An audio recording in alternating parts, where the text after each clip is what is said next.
السلام علیکم ورحمۃ اللہ وبرکاتہ۔ محمد رؤف مرزا صاحب کا شاہ درہ لاہور سے یہ سوال ہے کہ ایک شخص جو امام کے ساتھ کچھ رکعتیں مس کر کے شامل ہوا، یعنی مسبوق بن گیا، تو اب امام پر صاحب لازم ہوا، یعنی سیدہ صاحب پڑ گیا ہے۔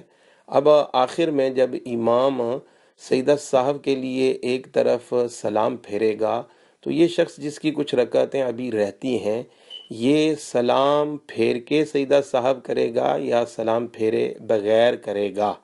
اور اگر سلام پھیر دیتا ہے تو کیا حکم ہوگا؟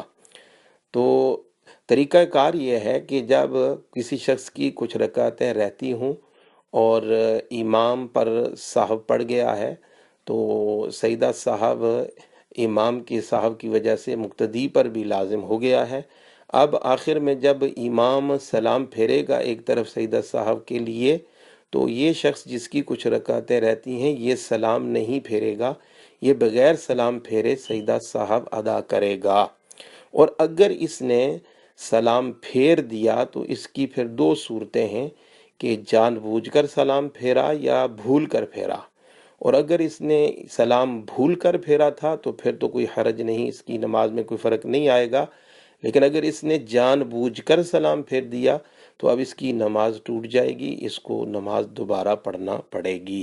ھذا ما فہمت واللہ ورسولہ اعلم بالصواب۔